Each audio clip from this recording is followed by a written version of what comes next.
नमस्कार। मैं GRS news के लिए गिरीश सिकरवार। राहुल गांधी द्वारा सेना पर की गई टिप्पणी के कारण हुई मानहानि को लेकर उत्तर प्रदेश की निचली अदालत ने कार्रवाई पर रोक लगा दी है और राहुल को एक बड़ी राहत दी है। साथ ही साथ उत्तर प्रदेश सरकार को एक नोटिस जारी करके उससे जवाब मांगा है, जो कि उन्हें 3 हफ्ते में देना होगा। दूसरी ओर माननीय उच्चतम न्यायालय की एक मौखिक टिप्पणी ने कल खूब सुर्खियां बटोरी। माननीय न्यायालय ने राहुल से कहा कि जो भी आपको कहना है वो आप सदन में बोलें, बाहर इस तरह की बातचीत करना उचित नहीं है।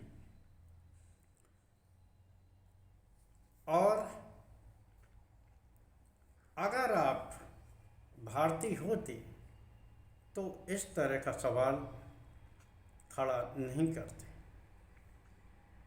और ये किसी भी बात कहने को लिए एक उचित मंच होता है। अच्छा रहे कि वो बात सदन के अंदर कही जाए। पहली जो माननीय सेना के उस पर रोक लगी, उस पर ना तो टीवी चैनलों में चर्चा हुई और न ही किसी भी भारतीय जनता पार्टी के नेता या कार्यकर्ता ने इस पर अपनी बात रखने की कोशिश की, बल्कि उन्होंने माननीय उच्चतम न्यायालय द्वारा की गई मौखिक टिप्पणी को हाथों हाथ लपक लिया और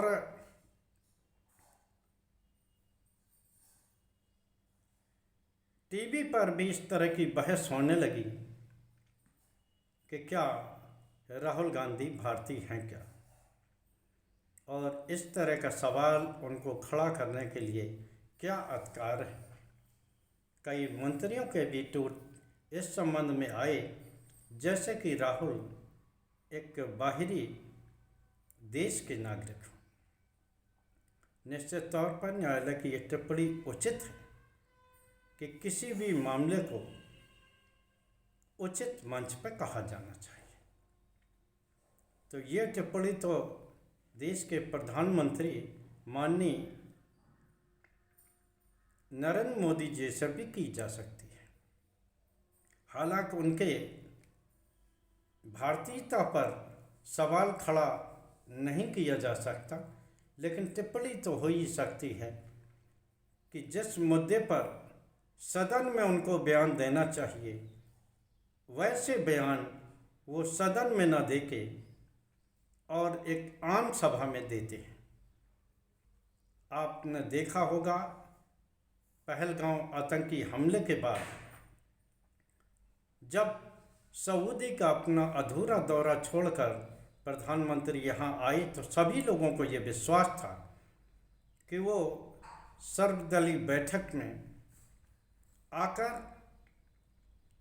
और लोगों को न सिर्फ बताएंगे, बल्कि अपनी क्या करना है देश को और किस तरह की कार्रवाई करना है, इस बारे में जानकारी देंगे।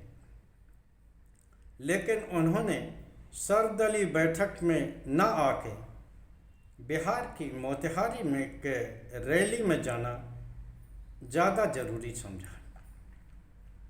तमाम तरह की ऐसी घोषणाएं हैं जो कि प्रधानमंत्री को देश के मुखिया के नाते सदन में कहना चाहिए, अपने कुलीग सांसदों को विश्वास में लेना चाहिए, लेकिन वो अपनी उस बात को एक इवेंट बना के किस प्रकार आम रैलियों में कहते हैं, ये पूरे देश ने देखा है। रही बात राहुल गांधी की, तो जो लोग आज माननीय न्यायालय की इस टिप्पणी से खुश हो रहे हैं, उनको ये सोचना चाहिए न्यायालय की टिप्पणी भारतीय जनता पार्टी और केंद्र सरकार के केंद्रीय मंत्रियों के आचरण पर भी सवाल खड़ा करती है। आखिर राहुल गांधी को ये बातें कहने के लिए जनसभा या सदन के बाहर जाने का इंतजार क्यों करना पड़ता है? आप सभी लोगों ने देखा होगा कि जो पीठासीन अधिकारी हैं, खासकर लोकसभा अध्यक्ष ओम बिरला, वो नेता विपक्ष को जब तक बन सके बोलने का समय नहीं देते। राहुल गांधी उस समय ही आपको सदन में बोलते हुए दिखेंगे जब कोई विशेष सत्र आहूत हुआ हो और जिसमें सदन में चर्चा के लिए बाकायदा समय निर्धारित किया गया। उस समय मजबूरी हो जाती है लोकसभा अध्यक्ष की कि वो किसी भी सदस्य के मामले में हस्तक्षेप न कर पाए।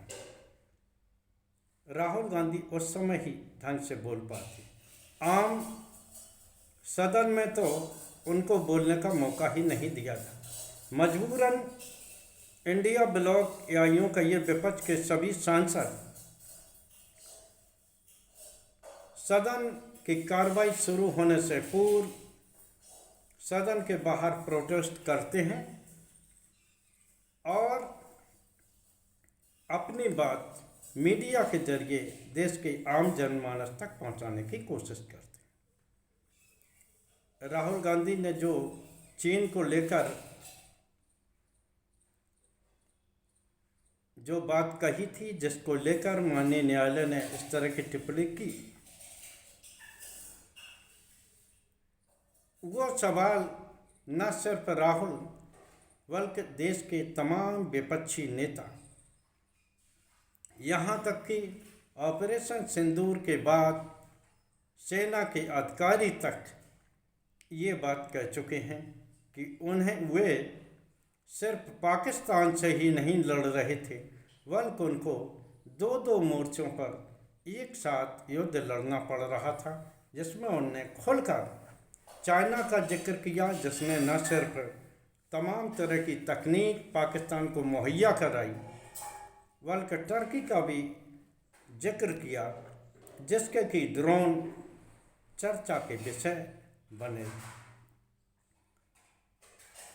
निश्चित तौर पर जो केंद्रीय सरकार माननीय न्यायालय की टिप्पणी को सिर माथे पर लेकर राहुल के ऊपर वार प्रतिवार कर रही है, क्या वो बताएगी कि महाराष्ट्र की सरकार को लेकर माननीय उच्चतम न्यायालय ने किस तरह की टिप्पणी की थी? यहाँ तक उन्होंने कह दिया था कि अगर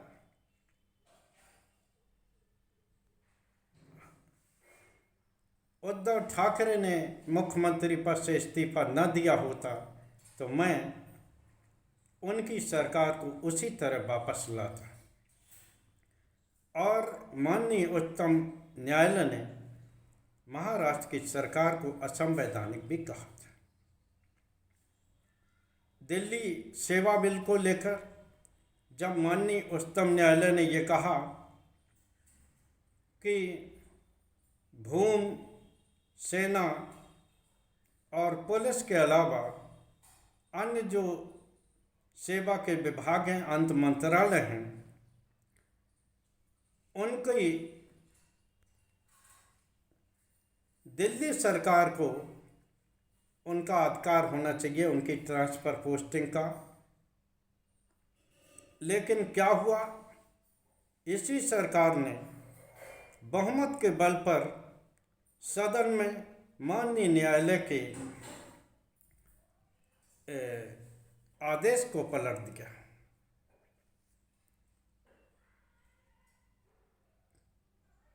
चुनावी चंदा को लेकर इसी न्यायालय ने किस तरह की टिप्पणी की थी, ये याद दिलाने की आवश्यकता संभवतः होना नहीं चाहिए।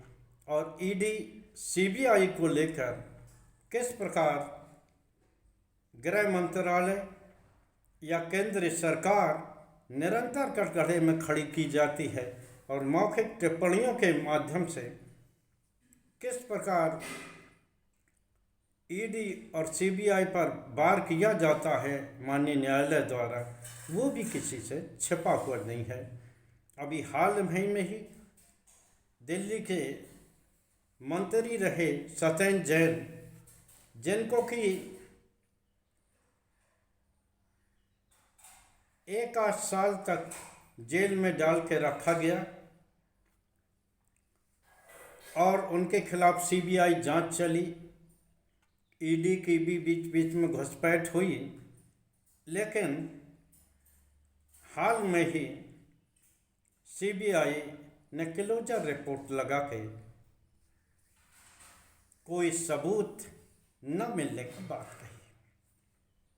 क्यों नहीं इस संबंध में माननीय उच्चतम न्यायालय को सीबीआई और केंद्र सरकार से सत्येंद्र जैन को जेल में बिताए गए 1 साल के कारावास के लिए मुआवजा नहीं दिलवाना चाहिए? आखिर सत्येंद्र जैन की जो छवि खराब की गई, जिस सीबीआई के जरिए, जिस ईडी के जरिए, वही जब अपनी रिपोर्ट लगा के मामले को बंद करना चाहती है इस आधार पर कि कोई सबूत नहीं है, तो क्यों नहीं उस सरकारी एजेंसी और उसके आका यानी कि गृह मंत्रालय पर भी कठोर कार्रवाई नहीं होना चाहिए? ये टिप्पणी एक तरह से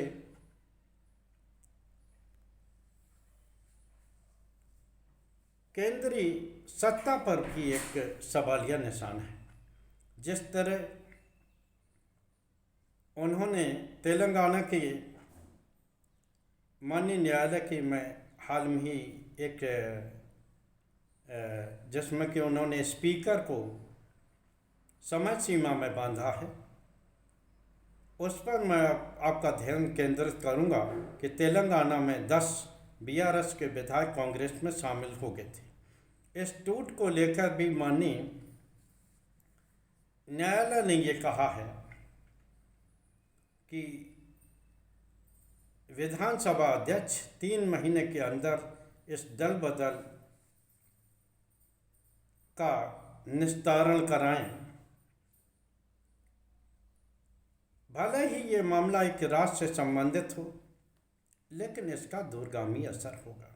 जिस तरह पीठासीन अधिकारी नेता विपक्ष को सदन में बोलने नहीं देते,